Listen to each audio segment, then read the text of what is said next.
Now that we've got our hands on the full set of Time Spiral Remastered, let's pick through and see if we can find our favorite commander cards from the set. That's right, there are a lot, and I mean a lot, of very good EDH cards in this set, and we have deduced it down to 8. Some of the biggest hits aren't even on this list. We're going to talk about why, and the video starts right. Wait, stop. We've got 12 cards? Oh, 2 honorable mentions. Who gives a shit? We have to bill it as top 10 because we have top 10 called time. You said 8. Did I? And we have deduced it down to 8. If you think I said 8, we're going to do it again. Everything that you could possibly imagine from the greatest top 10 of Time Spiral Remastered. You don't have to look for the video anymore. This is the perfect video, and it starts right now.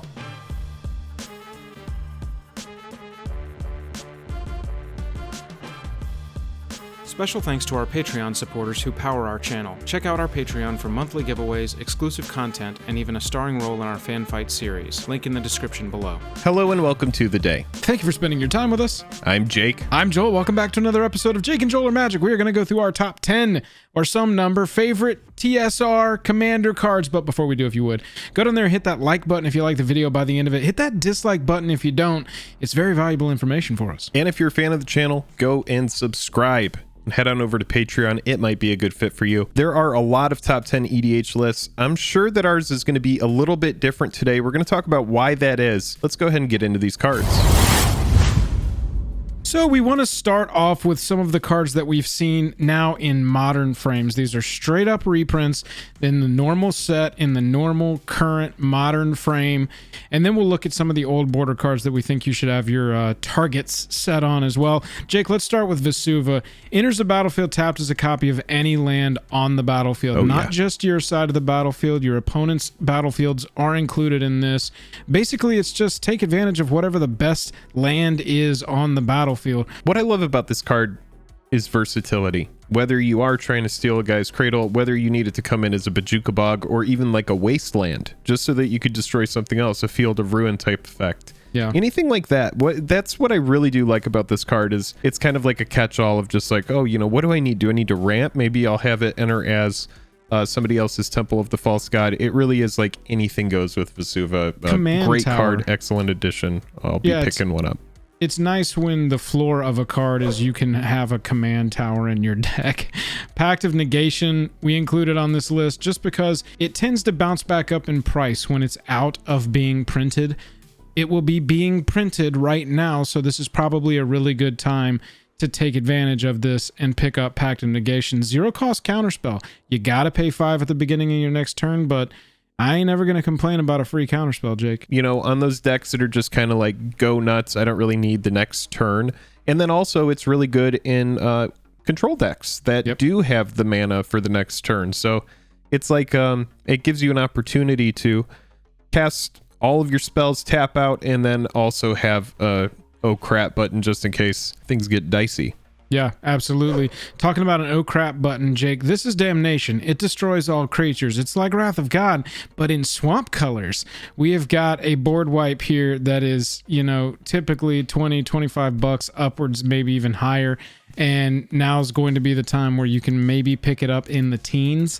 And so it would be the best time to pick it up, in my opinion. I've been suggesting this card to everyone as one of the, well, if you don't have Damnation, go ahead and make sure you pick up a Damnation. Yeah, and I don't think it needed to be a mythic. This is not the kind of effect that is a mythic type effect. This is a rare effect. Even if it's rare, if there's a regular copy and a foil in the box, you're maximum going to see this like maybe once in a draft pod. So it just doesn't really make much sense at Mythic. I don't really think that's going to satiate a lot of the demand that this card has. But yeah, excellent card, multi-format staple. Can't say much more about Damnation. Yep, definitely great for your EDH decks. Next up, we've got one that will mostly be at home in blue as a monocolor deck or blue as the second color in your deck. Teferi, Mage of Zhalfir. This is a pretty expensive card, but it's got a really strong ability on it. Creature cards you own that aren't on the battlefield have flash, and each opponent can cast spells only anytime they can cast a sorcery. That's pretty huge. So EOT this, drop Teferi onto the battlefield, and your opponents are relegated to their sorceries, and all of your creatures have flash. I think that this is a really strong EDH card that's not utilized enough, And so I definitely wanted to include this one on this list just to sort of satisfy my love of how strong this card can be in the right deck. And it's taken off a lot more in recent history, but yeah, anything that has flash, man, flash is the splash. Splash, what was it? Splash for the flash. Clashing and flashing. Yeah, splash for flash. No, yeah, I mean, it's very, very strong card. Again, giving your stuff flash, making your opponents only able to cast spells anytime they could cast a sorcery. It's like, oh, yeah, it's brutal.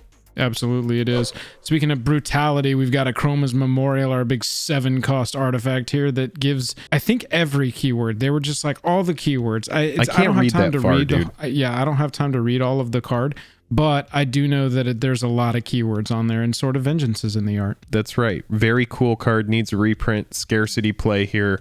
We're not talking a lot about the prices of these cards. You can check out our Is It Worth It series on Time Spiral. We just made 3 videos about that if you want to go check that out. But yeah, really interesting card, great card. Pretty niche in certain situations, but anybody who's looking for a big splashy artifact to just give their creatures a bunch of important keywords is not going to hate a Chroma's Memorial. No, not at all. Gauntlet of Power is going to help you power up your mana base. Whenever basic lands tap for mana of the color that you choose when this card enters the battlefield, you get to add an additional 1 mana of that color. Monocolor decks love this, especially big mana play decks like mono black and mono green if they're going the big mana route. I also think it's just good in 2-color decks too. Anawan is a recent big deck that people have been liking. Lathril. Both of these really play with creatures, and creatures of the chosen color are getting +1/+1 in addition to building up your mana. More mana is never going to be a bad thing, and Gauntlet of Power traditionally being over $25 to pick up just because of scarcity. This being in the set, even though it's been upshifted to Mythic, I think this is a really great time to pick this card up. Yeah, I think so as well. If you don't have one, now is a great time. I don't really need to add much more on. I mean, it's an Anthem. Your land taps for double. It's really good. After Gauntlet of Power, we've got one that we called in our preview video, Jake. Yeah, Cloud Key. 3 costs for an artifact as Cloud Key enters the battlefield. Choose artifact, creature, enchantment, instant, or sorcery. Spells you cast of the chosen type cost 1 less to cast. So anything that's going to give you a little bit of a discount on your mana costs, this is the kind of thing that is attractive to players. Look at all of those different permanent types. It is versatile. So this is again, the kind of card that's going to be attractive to a multitude of different decks. It's an artifact. It slots into anything. So you're like, where's Sliver Legion? This is the last card you're talking about from the modern border cards. Well, the thing about Sliver Legion, it's such a niche card. Yes, it's expensive.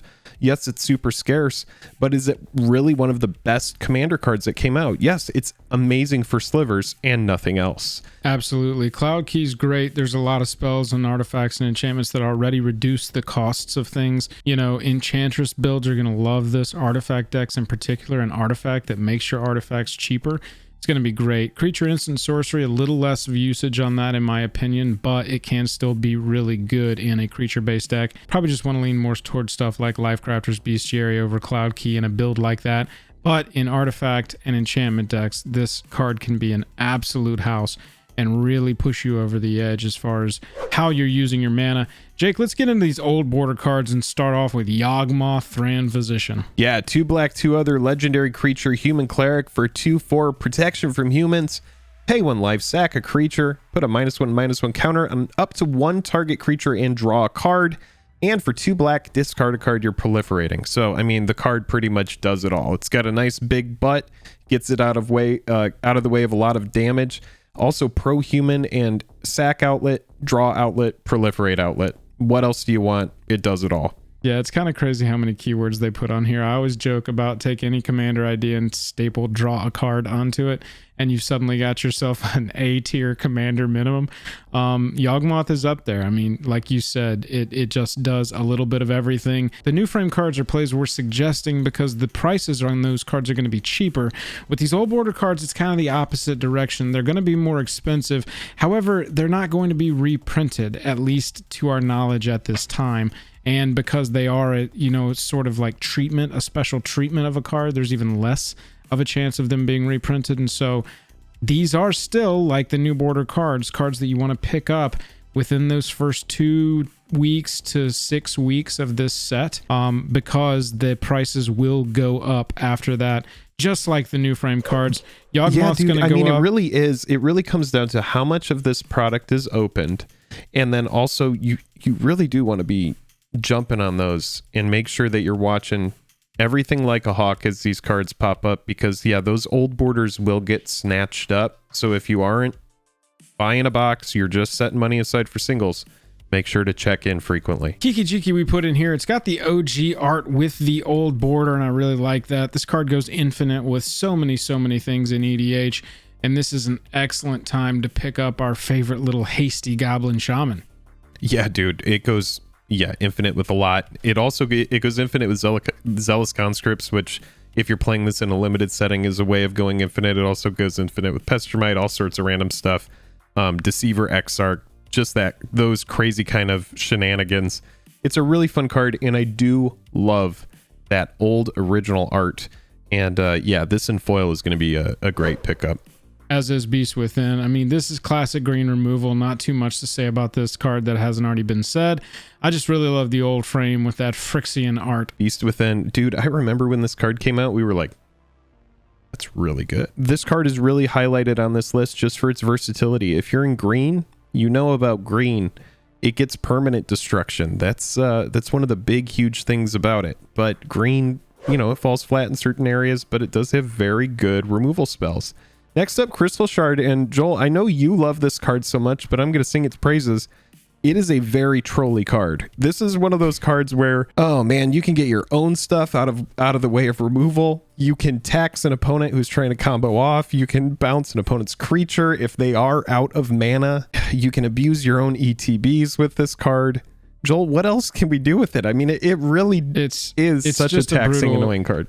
Yeah, for such a little under the radar 3-cost artifact with a simple looking ability, it can do so much. This is one of the old border foils I'm definitely targeting with this set. It's just a pet card of mine, and I love it. Opponent taps out, return their creature to their hand. You need your, ETB creature to trigger again, return that sucker. Choose not to pay the one.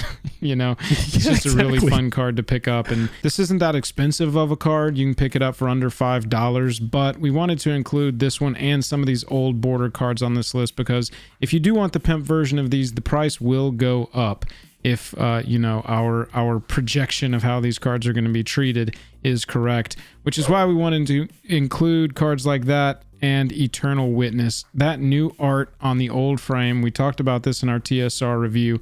This is a great time to pick up this single version of Eternal Witness, which, in a reprint set, that's really what it comes down to, right? We know all these cards. All these cards exist. We know the lowest prices that we can pick them up for. Hopefully, a lot of these will go down and hit a new low with these reprints, especially our modern frame cards.